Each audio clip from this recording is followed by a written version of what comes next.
Villages Vitality listeners, I've got some good news for you. If you're listening via our Buzzsprout feed, you should see a fan mail button. You can ask questions or leave me comments as a text, or in our new feature, you can send it as a voicemail. If you'd like a response, make sure you leave your name, email address, and cell phone number.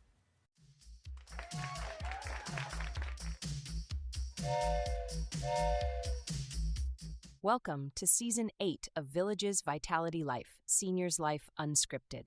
In this new season, we talk to leaders of clubs and interesting folks who live in and around the villages.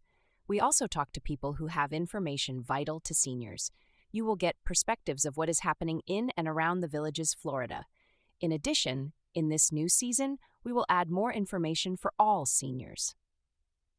We are a listener-supported podcast.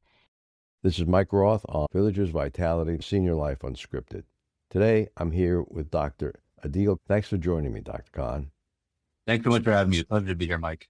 He is a hematologist, oncologist, and an epidemiologist. He serves as an assistant professor of medicine and public health at the University of Texas Southwest Medical Center in Dallas. He is the director of the Myeloma Epidemiology Research and clinical director of Monoclonal Pathy Precursor Clinic. He's a graduate of the University of Michigan Medical School, Harvard, T.H. Chan School of Public Health, Columbia Mailman School of Public Health. Thanks for joining me again. Thanks so much for having me. And I'm, pleased to have so many syllables in my titles. Thanks so much for the introduction, Mike. You're one of the longest titles I've ever had to put into the show. Did I mispronounce any of the words too bad? It's epidemiology, but yeah, and then myeloma. But yeah, a lot of lengthy terms there. And that just, I think, speaks to how specific in some ways my field is. So, with that kind of a background in education, Adeel, what made you go into the field of blood cancers? Yeah, it's a great question. And I think growing up, I was always very interested by cancer in general, things that had touched my own life with family members. And my interest in medicine was pretty early on, really from grade school up. And in part, I think I was influenced by my parents, both of whom are doctors, different type, but doctors. And when I got to medical school, I found the blood cancers just to be so fascinating, just because of how much research there was in the field, how there was the ability to now change people's outcomes in a positive light.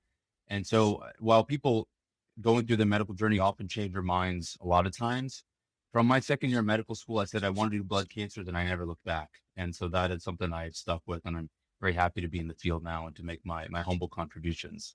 Did you grow up in the Texas area? I grew up mostly in Oklahoma, but I lived around. So I lived between New Hampshire, New York, and Massachusetts, and that pinball settled eventually in Oklahoma, where they were my formative years were then, from middle school, high school, and college. And so when I was wrapping up then my medical training and public health training, that was in Boston. And my wife and I we welcomed our first child. We wanted to be closer to home, which was the Southwestern region. So we've been very pleased to be here. Now, you specialize in multiple. Why should seniors care about this blood cancer disease? Yeah. So multiple myeloma is a specific blood cancer that has become increasingly common for kind of interesting reasons. So for one, I'll say it's sort of a funny name. The name multiple myeloma is one that has been historically what it's been called for decades and decades. But really what it is that it's plasma cell cancer. So plasma cells are a type of white blood cell that's in all of us that live primarily in our bone marrow, and they're responsible for making antibodies. And when they become abnormal, they don't stop making antibodies, but they start making altered ones. And that's what we call M proteins or monoclonal proteins. But it's something that we can measure. And when they become so significantly abnormal that they're cancerous, that situation of plasma cell cancer is really what we call multiple myeloma, or simply just myeloma. And it's one that historically was not that common. It was about number 14 or 15 most common in terms of incidence in the United States, and still hangs around that. But it's become increasingly prevalent because people live longer and longer with the therapies and the treatments that we have now. to the point where now globally, it actually is the second most common blood cancer worldwide. And it's, Second most common. that's right. And the most common is Most common, leukemia. usually CLL, chronic lymphocytic leukemia, also called small lymphocytic lymphoma, is usually what's considered number one in that category. And number two now by most cancer epidemiology metrics has become multiple myeloma over the past roughly 10 years. And Are there any myeloma, therapies for multiple myeloma now? absolutely. So for one, multiple myeloma is a cancer of the older adult. So the median age of onset is 69 years old. And treatment has been historically a challenge. And I'd say that this has been the case up until kind of the drug revolution that we've had really somewhere around like the kind of the mid 2000s to 2010s and beyond, where conventionally treatment was given with kind of harsh, old-fashioned chemotherapies. And this worked a little bit, and this was really before my era in the field. It worked definitely a little bit, and those are contributions that some very wise individuals made. But really nowadays, with the targeted therapies that we've had, we have been very much able to expand survival and meaningful quality of life to years and years beyond what it was just decades before. So if I give some numbers to it, the median survival for multiple myeloma in kind of the era past, so talking about like 90s, for instance, was about 3 years. 3 years for all comers with multiple myeloma. And then from around What is it today? so nowadays it's in excess of 9 to 10 years median survival. So over triple. And there are some people who essentially live with it as sort of just a chronic disease. It's something that just lives with them. And because we've had so many successful treatments, when something doesn't go well, we can move them down to another line and so on. And it gives them meaningful quality of life. What are those treatments? So in the days long past, it was, again, kind of an old fashioned, what we called cytotoxic or classical chemotherapies. These were what we called alkylating agents. So oral melphalan, kind of old stuff that people stereotypically think about as chemotherapy. The nausea was prominent, hair loss, that sort of thing. And because plasma cells are a very specific type of cell, in a way, they've been pretty exploitable. They just have some unique features that make them a little bit more particular. And those are just different avenues for possible treatments. So now we have still a lot of, so what we call conventional treatments. And these are things like immunomodulatory drugs like lenalidomide, pomalidomide. We've had that for years and years. We call proteasome inhibitors like bortezomib or carfilzomib. Again, we've had those for years, and those have worked well. And then what's really started to change the game were the immunotherapies. And these are treatments that are able to harness a patient's own immune system against the multiple myeloma cells themselves, and has shown fantastic efficacy since their onset in the scene around 5-6 years ago. Those are the latest treatments? Yeah, absolutely. And they come in basically two broad flavors. So when we talk about the immunotherapies and multiple myeloma, this is very similar to other cancer types as well. But we have two broad categories that we speak of. One is that we have the cellular therapies, and then the other we have what we call the bispecific antibodies, and I'll delve more into both of them. So the cellular therapies, and the specific one I'm talking about here is CAR T therapy. CAR T therapy has really been a game changer for multiple myeloma, and it's CAR-T. -T. Yeah, exactly. Chimeric antigen receptor T cell therapy. And again, a lot of syllables. What is going on with that? And it's a treatment where we take someone's T cells, we pherese them out, and we send them to a manufacturer. And that can be a different number of companies depending on the product. And what they do is that they then bioengineer those T cells from the patient into CAR T cells by basically putting a different receptor on their surface that can target some molecule on the multiple myeloma cells. And in converting it to CAR T cells, that becomes a bona fide treatment in and of itself. And then we take a patient, say, okay, the CAR T cells are ready. It's go time. We give them a different type of chemotherapy to just knock down some of their native white blood cells so that, in a sense, the CAR T cells have space, take up residence. You infuse those in, and then that's essentially it. You just watch after that. Manage sort of any untoward side effects that can come up. There are things that can happen, but that ends up being a treatment in of itself, and it can give people years and years and years. And there are two FDA CAR T products that we have approved. One is called Ida-cel, the other is Cilta-cel. And ide-cel is also called Abecma. It's made by Bristol Myers Squibb. That was the first one. The other one is cilta-cel, which is also called Carvykti, and that's made by Johnson & Johnson. And we had data presented last year at our American Society of Clinical Oncology conference in June of 2025 that showed that in some select patients who get cilta-cel, they have a long-term remission that appears to be essentially curative, looks like a cure. I say that with quotation marks here, even at 5 years beyond this. Have a long enough term test to prove that it's Exactly. an actual cure. Exactly right. And that really has been just a game changer because, for one, historically, and this goes all through my training, myeloma was felt to be incurable, increasingly treatable, very treatable nowadays, right? We got, as I said, survival over tripled for most patients that people can do very well. But we still felt like the cure word was elusive. We just didn't have that C word attached. And now the gears have really started to shift where we think that, probably in a good select number of cases, certainly not everyone, but we might actually be able to cure these folks. And that's just, a phenomenal improvement and just a great service for patients. How many years is the longest cure that you have now? Well, there are some people who have decades and decades. And I'll give one famous example. A great patient advocate who was actually one of the heads of one of the multiple myeloma foundations, Gilad Baru, he has had multiple myeloma and he speaks about this, so I'm not, revealing something that's secretive. He speaks of his journey. He was diagnosed in his 20s. He's around 60 now. Wow. So Yeah. he's had 40 years. Yeah, I mean, he's had And helps with his CAR T.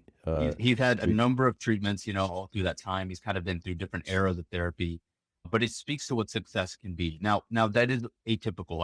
I do have to caveat that, but the fact that it's possible and that we have someone as prominent as him who shares his journey and has been able to advocate for his fellow patients in that manner, it just shows you what the field can do and what we hope to do more and more of. Let's take a short break now and listen to what Dr. Craig Curtis talk about. Give us a tip on Alzheimer's disease, maybe even Parkinson's. When we talk about the causes of heart attacks and strokes and peripheral vascular disease, we all know about things such as diabetes, smoking, and poor diet choices. Those are all called modifiable risk factors. You can change those and you can lower your risk. And then if we talk about non-modifiable risk factors, things you cannot change, there's a cholesterol that has been labeled the ghost cholesterol. I've heard of good cholesterol and bad cholesterol. Now I have to worry about a ghost cholesterol? That's right. There's a cholesterol known as lipoprotein A. That cholesterol has been known about for a long time. However, scientists over the last decade have discovered that this is one of the major risk factors for heart disease, cardiovascular disease, cerebral vascular disease such as strokes, and peripheral vascular disease such as problems in the legs. And what they've discovered is that this is a genetically linked lipoprotein. What that means is it runs in families. And unfortunately, we've had no way to modify this. To learn more, visit his website, craigcurtismd.com, or call 352-500-5252 to attend a free seminar. Thank you, Dr. Curtis. I'm back with Dr. Adeel Khan. Dr. Khan, in the current state of research on multiple myeloma, how are you guys, doctors, AI to better outcomes? Yeah, so artificial intelligence has had its hands in different ways all across the research spectrum. And I think some of the most interesting things that we're doing now is in some of our drug development, and then backing up maybe before that in more of what we call the basic science realm, and just trying to understand myeloma cells a little bit more. So as time has gone on, we've had a lot of data sitting around myeloma, and with some of the studies that we get from patients, we really can have, down to the level of specific mutations in a given myeloma cell. That's what we call next generation sequencing, or NGS. And it's something that we can run off when we do the diagnostics on a patient to then see in those myeloma cells, we do genome sequencing. We look, what are all the alterations that we can characterize? And there are billions of possibilities, quite frankly. And a lot of those are not known to be actionable. It's something that we see, and it's a great fascination. We don't know what to do with it because one, there's just so many possibilities. Two, again, what do you do with them? Right? Are they something that are exploitable targets? Are they just kind of incidental? We don't know. And so there's been a lot of interest in taking AI to help us sift through that, to actually delve into patterns and see, does that tie to patient outcomes? Does that tie to certain socio-demographic factors? Do we just see something more common in this domain X versus that domain Y that might help us understand what's going on with those myeloma cells a little bit better? That's very much within the Now, research realm. is there anything that seniors can do to avoid myeloma? It's a great question, and one that's had a lot of interest over the years. The short answer is that we don't know. So there's a lot of unknowns still on what happens with multiple myeloma and what we call myelomogenesis. Like, why does it happen? It seems to be kind of a random event in those white blood cells, those plasma cells. And about 50% of cases seem to be traced to something that happens on chromosome 14 in a specific area of a gene that is involved with antibody production. Now, again, why that happens, we don't know. And that's still roughly about 50%. So that's by no means characterizing all cases. And then we see some run in families. Yeah. And then we see like this clustering in families and a certain kind of racial ethnic pattern too that has not been well explained. So for instance, if you have a first degree family member with multiple myeloma or a similar, what we call monoclonal gammopathy, a precursor to myeloma condition, your risk ends up being roughly about twofold. And why that is not clear. And then we see again some other patterns too. There's way more myeloma in certain racial, ethnic, sex groups than others. So we see more males than females. We see it more in people of African American or African ancestry, then less in Asians, and then in people of more Hispanic ancestry, sort of up and down the spectrum. And why that is not really clear. So You all don't these really have a clear trend. I certainly don't. I think whoever figures that out is going to be very famous, but we just don't know. But we've seen that in numerous studies, and it speaks to the fact that, again, there's just probably stuff we just don't know about it, and there's a pattern that has been lurking that we haven't been able to characterize. So hopefully more to come in the years as we delve more into it. Does diet play any role in controlling the disease after diagnosis? In a classical sense, we don't know that formally does, but I will say that we increasingly think that there is definitely a role for some lifestyle aspects. And we have some work done out of Memorial Sloan Kettering, one of our nation's preeminent cancer hospitals, where they looked at people with multiple myeloma who were given more of a plant-based diet compared to what were their conventional dietary habits. And they did see advantages within their disease. Now, it's still early data, but they've done some single cell analyses showing that there does seem to be some benefit. Now, whether that is specific to the disease per se, or the fact that when we make certain dietary foods like this across all kinds of diseases, we see benefit, that remains to be seen. And it's still a very active area of research. But I think no one does poorly by having a better diet and lifestyle. So I think there's reason to be thoughtful of that, regardless of whether it specifically helps myeloma per se. And the other question that comes up these days is, do the GLP-1 medicines help or hurt in the treatment of myeloma, multiple myeloma? And interestingly, we have one paper that looked at a precursor to multiple myeloma, something called MGUS, which, again, a lot of syllables here, stands for monoclonal gammopathy of undetermined significance. And MGUS is a very early precursor to myeloma. And in this paper, they did see some vague benefit to GLP-1s, but it's not clear that that's causal at all, that it actually is causing the benefit, or it's just the fact that that promotes a healthier weight and healthier situation for the patient in general. Much more to be seen as time goes on. Now, if someone suspects that they have this disease or been diagnosed with one of the precursors, is there any way they can contact you or get more information from your hospital? Absolutely. So we have a specialized clinic that we focus on multiple myeloma, as well as actually its precursor conditions. That's that monoclonal gammopathy precursor clinic. And a lot of the other big cancer centers nationwide have similar ventures there. all as a service to patients, that as we recognize that there's more and more people with myeloma and those precursor conditions, this is the way to serve people. So yeah, absolutely. We are always looking for people, one, to serve, to help us with our research, and to see if we can continue to move the field forward. Is there a telephone number that people can call? Mhm. Seniors like to call instead of looking at a website. Absolutely. We can put that in the show notes as well. We also have some digital referral mechanisms, so there's plenty of ways to get a hold of us. What I'll also say is that depending on where someone is located, there are other similar clinics that can serve people here, but our general phone number for UT Southwestern is 214-648-3111. Dr. Khan, is there anything that I should have asked you that I've forgotten to ask you? I think what I would like to say is the field of myeloma is interesting. I think it's very relevant for seniors because of the fact that this is a disease largely of older adults.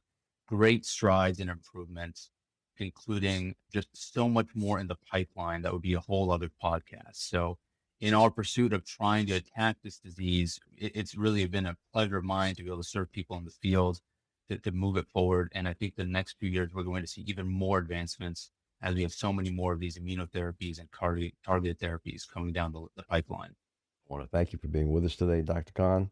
Thank you so much for having me, Mike. Is it okay if we stay in touch with you if you come up with any more breakthroughs? Please do.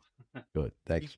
Remember, our next episode will be released next Friday at 9 a.m. Should you want to become a major supporter of the show or have questions, please contact us at mike@rothvoice.com.